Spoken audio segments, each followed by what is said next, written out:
ya wụrụ ma gị lee anya ọfụma ndị bekee kpọrọ ya variety, gị lee anya ọfụma varieties of music, ya different types of music culture nọ na obodo anyị wụ Igbo land.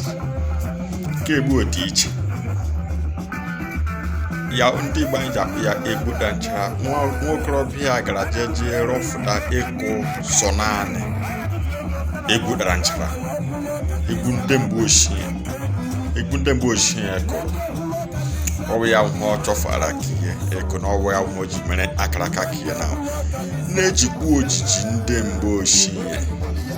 O jiweghị ejiji ke ndị ọlọrọ hụ ụmụ ya bịa ya chiri ikwu egwu ma kpọọ ya egwu. Ọ nọwa n'ọnọdụ Igbo omenala. Onye ọbụla omenala ka ndị bekee bụkwa na tradition eji amasị, ọkacha mkpa bụ onye Igbo mụrụ nwa amadi ya ga-like ya. Mana onye asị ejije nke oji dị mma, onye asị hafụ nke oji adị mma. Tutu o mere ọfụma, lee oche esi awụgharịa ego n'ọkụ. O nwere ndị wụgharịa ego n'ọkụ dutu egwu mgbe ochie ọkụwa. O kwere ndị wụgharịa ego n'ọkụ dutu abịaraghị mmemme ka onye egwu ekwesịkwara itiri aka.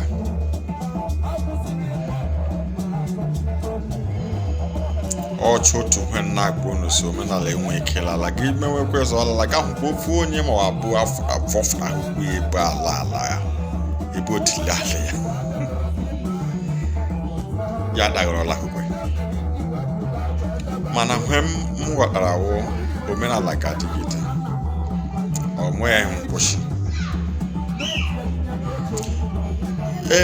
The same time kwa ma na-ekele ndị Igbo ụmụ okorobịa ndị ihe gbasara mmadụ na-amasị nwere ike ịbịa mmemme ha show ihe ndị bekee kpọrọ appreciation to onye abịaraghị mmemme ma ọkwa na onye egwu ma ndị usoro omenala ndị ọzọ bịara ya bụ mmemme show ha appreciation. Asị m Chukwu gọziere m ndị ụmụ okorobịa Igbo ndị furiri ike, nwekwe nna mmụọ. Ọwụ onye ọla nwere mmụọ inyere mmadụ aka ma ọwụ ịgba ụdịka awọ.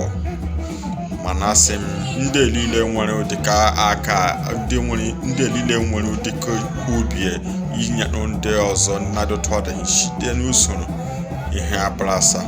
Asị m si Chukwu gọzie unu, akpa unu aga atalata. Yes, ọ nwere ofu ihe nne ji alike. Nwa amadi abụ oku egwu. Ọ wee egwu ogbo o ji mana akara aka ya. Ọkwa na egwu ka ọ ga-esi bụ ọkụ n'anya. Ọkwa na egwu ka ọ ga-esi mere ọ ga-eme. Ọkwa na egwu ka ọ ga-esi nwụọ. Maka emere ka anyị mara that nga mmadụ na-arụ nke ọ na-eri, nga mmadụ na-arụkwa nke ọ na-esishi ala. Yes, so ụmụnne m ndị Igbo, obi na-akpa m ha mgbe ọwụla m gafere na ahụ a na-akpọ ihu akwụkwọ kefarakwa na Facebook n'asụsụ bekee ma ọkwana na YouTube, ma na-ahụ appreciation n'otu unu na-esi eme banyere ndị Igbo ndekọ ọzọ ndị aka na-afụtachaghịrị site n'ịrụkwara ha ụlọ ma ọ wee zizi ihe moto ma ọ wee nye ha ego ji bido ofu ihe ma ọ abụọ. Unu bịakwana mmemme, unu egosi ịhụnanya. Unu gosiri ịhụnanya ụmụnne m ndị Igbo, ya unu bịa mmemme. Ọ masịrị m gị ile anya na Facebook, YouTube ma ọ sọ naanị mmasị unu na-emere ndị mmadụ, mmasị unu nwere ebe ndị mmadụ nọ ka ntị Igbo na ihe onyonyo ma na chanel ma ọ ya bụ naanị na-eti ya sensị. Chukwu gọziere m unu niile. Abụọ na ama atalata dịka m kwuru na mbụ. Ọ ga-adịrị nwoke mma dịrị nwaanyị mma n'ala Igbo. Ka anyị ga-eri agakwana ka anyị ka anyị ga-ejikwe mmadụ aga aka anyị. Onye na-enye mmadụ ka ọ ga-eri nwekwe n'ike eke ya na ụmụnne m ndị Igbo. Asị m si onye ahụ taa ga-ahụkwa echi ndị Igbo ibe m. Ndewo udo dịkwara unu.